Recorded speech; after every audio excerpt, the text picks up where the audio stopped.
భారత రాజ్యాంగం ప్రజాస్వామ్య వ్యవస్థ మీద ప్రతి ఒక్కరికి అవగాహన ఉండాలని ప్రజాస్వామ్య పరిరక్షణ ఐక్యవేదిక జిల్లా అధ్యక్షుడు ఉమ్మి రఘురాం అన్నారు. కాకినాడ జిల్లా జగ్గంపేటలో జరిగిన జిల్లా మండల కార్యవర్గ సమావేశం డిగ్రీ కళాశాల ప్రాంగణంలో ఉన్న బాలికల వసతి గృహంలో జరిగిన అవగాహన సదస్సులో ఆయన ముఖ్య అతిథిగా పాల్గొని మాట్లాడారు. ప్రజాస్వామ్యంలో ప్రజలే ప్రభువులు అన్నారు. రాష్ట్ర కోర్ కమిటీ సభ్యులు ప్రసంగి ఆదినారాయణ, రాష్ట్ర సాహిత్య విభాగం కార్యదర్శి సన్యాసిరావు, జిల్లా ప్రధాన కార్యదర్శి ఎస్ గోపాలకృష్ణ చేతుల మీదుగా జిల్లాకు ప్రచార రథాన్ని అందించిన కడియాల నాగరాజును సన్మానించారు. అనంతరం జగ్గంపేట పట్టణంలో ప్రచార రథం ద్వారా ప్రచారం నిర్వహించారు. ఏదైతే వ్యవస్థలు ఉన్నాయో వ్యవస్థల అంటే ఎన్నికల సంస్కరణలు అంటున్నాం.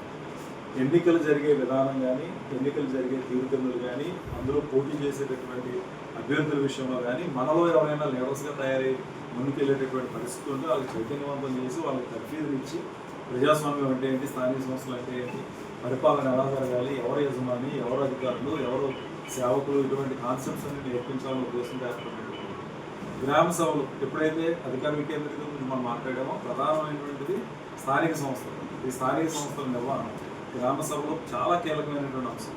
కానీ మనలో చాలా మందికి గ్రామ సభ జరుగుతుంది అనేటువంటి విషయం కూడా తెలియనటువంటి పరిస్థితుల్లో ఎన్ఆర్ఈజీఎస్లోని కూర్చోబెట్టుకుని తీర్మానాలు ఏదో రాసుకుని సంతకాలు పెట్టేసే పరిస్థితుల్లోనే గ్రామ సభల నిర్వహణ అనేది జరుగుతూ ఉంది. కానీ గ్రామ సభల నిర్వహణ జరిగినప్పుడే స్థానిక సంస్థలు మనుగడ ఉంటుంది అనేటువంటి ఆలోచన దొరుకుకోవడం అనేది మొదలు తీసుకురావాలి. సమాచార హక్కు చట్టం ఏదైతే హక్కులు ఉన్నాయో మనకి హక్కులతో పాటు మరొక హక్కు మనకి సమాచారాన్ని సేకరించుకోగలరు. ఏ సమాచారం నీకు కావాల్సినటువంటి పరిస్థితి ఉన్నా ఆ సమాచారం ఖచ్చితంగా ఇచ్చి తీరాల్సిందే. పబ్లిక్కి సంబంధించినటువంటి ప్రతి సమాచారం ఏ గవర్నమెంట్ అయినా, ఏ ప్రభుత్వ ఆఫీస్ అయినా, ఎవరైనా మనకి దేశ రక్షణకు సంబంధించినటువంటి ఇన్ఫర్మేషన్ కల్పించి మిగిలిన ఏదైనా ఇవ్వాలనేటువంటి ఏదైతే హక్కు ఉందో హక్కును ఉపయోగించుకోవడం ఎలా అన్న దాని గురించి సమాచారం ఇచ్చడానికి అవగాహన కల్పించుకోవడం. ప్రజాస్వామ్యం, భారత రాజ్యాంగం, దాన్ని మించినటువంటి ధర్మశాస్త్రం కూడా లేదు. భారత రాజ్యాంగం ఒక బేసిక్ డాక్యుమెంట్ అంటాం, అదే మూలాధారం దేనికైనా సరే. మనకి ప్రధానంగా 3 అంగాలు ఉంటాయి. గవర్నమెంట్ మనకి తెలిసినటువంటి ఏంటి, ఒకటి చట్టాలు చేసేటటువంటి సభ, ఎమ్మెల్యేలు, ఎంపీలు ఇలా కూర్చొని శాసనసభలోనో, విధానసభలోనో, లోక్సభలోనో, రాజ్యసభలోనో కూర్చొని చట్టాలు చేస్తారు. ప్రజలకు ఇది అవసరం, ఇది చేయాలి అంటే అటువంటి ఒక వింగ్ అంటే శాసన నిర్మాణ శాఖ అని చెప్తాం. రెండవది చేసినటువంటి చట్టాలను అమలుపరిచేటటువంటి వ్యవస్థ, దీన్ని ఎగ్జిక్యూటివ్ బాడీ అంటే కార్యనిర్వాహక సంస్థ అంటారు. వీళ్ళెవరు కలెక్టర్లు, ఐఏఎస్ ఆఫీసర్లు, ఐపీఎస్ ఆఫీసర్లు, ఆర్టీఓలు, ఎంపీఓలు, వీళ్ళందరూ చేసిన చట్టాన్ని ఇంప్లిమెంట్ చేసేటటువంటి గ్రౌండ్ లెవెల్లో తీసుకొచ్చి ఇంప్లిమెంట్ చేసేటటువంటి విభాగం.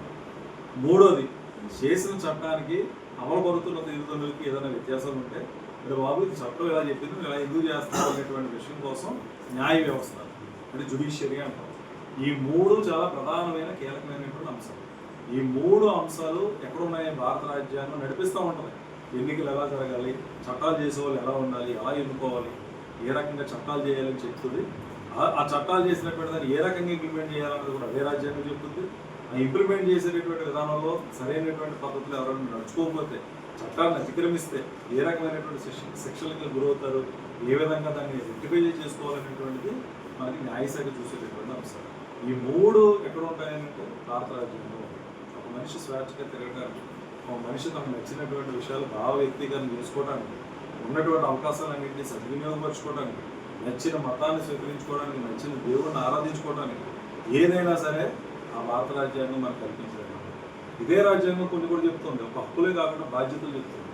మనిషి ఎలా ఉండాలి, మనిషి ప్రవర్తన ఎలా ఉండాలి, దేశం పట్ల అడిగే ప్రవర్తన ఎలా ఉండాలి, జాతీయ గీతం పట్ల ఎలా ఉండాలి, జాతీయ జెండా పట్ల ఎలా ఉండాలి, ఏ రకంగా గౌరవించుకోవాలి, వ్యక్తిని ఏ రకంగా గౌరవించుకోవాలి, పెద్దలను ఎలా చూడాలి, పిల్లల్ని ఎలా చూడాలి, లేదా అంగవైకల్యం కలిగినటువంటి వృద్ధుల్ని ఏ రకంగా ఆదుకోవాలి, ఇవన్నీ కూడా భారత రాజ్యాంగంలో సూచించినటువంటి అంశాలు. ఆదేశ సూత్రాల్లో ఇవన్నీ అంశాలు పొందుపరిచినటువంటి విషయం. ఇవన్నిటి మీద మనకు అవగాహన కలిగినప్పుడే మన భారత రాజ్యాంగం అమలవుతుందో లేదో మనకు తెలుస్తుంది, ప్రజాస్వామ్యం అమలవుతుందో లేదో తెలుస్తుంది. అందుకని దీనికి ఒక శిక్షణ ఏర్పాటు చేయాలనే ఆలోచనతో నిజంగా మేమందరం కూడా ఇక వేదిక మీద ఉన్న వాళ్ళందరం కూడా గవర్నమెంట్ వెళ్ళి మేము 3 రోజులు శిక్షణ తీసుకున్నటువంటి అక్కడే పడుకొని, అక్కడే తిని, అక్కడే ఉండి చేసినటువంటి పరిస్థితి.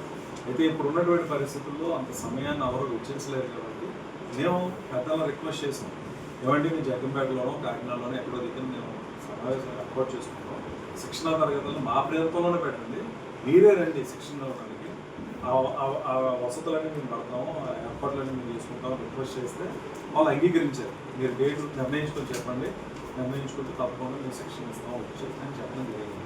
ఏంటి శిక్షణ ఇస్తాను? ఇందాక మనం అనుకున్నట్టుగానే భారత రాజ్యాంగం, ప్రజాస్వామ్యం, ఇప్పుడు నేను ఏదైతే మాటలు మాట్లాడానో ఆ మాటలు అనేది వాళ్ళు చెప్పేటటువంటి పద్ధతిలో ఏ రకంగా చట్టాలో ఏ రకంగా ఉన్నాయో పొందుపరచబడినాయో సెక్షన్లతో సహా రాజ్యాంగం గురించి చెప్తారు, ప్రజాస్వామ్యం గురించి చెప్తారు, right to information RTI act గురించి చెప్తారు, ఎన్నికల సంస్కరణలు ఏ రకంగా చేసుకోవాలి, గ్రామ సభ నిర్వహణ ఎలా జరగాలి, ఏం జరగాలి, ప్రతిదీ కూడా ఆ రోజు శిక్షణలో మనకి చెప్పేటువంటి అవకాశం ఉంది. మనం నిర్ణయించుకొని కనీసం ఒక 15 నుంచి 20 మంది కనుక పోగైతే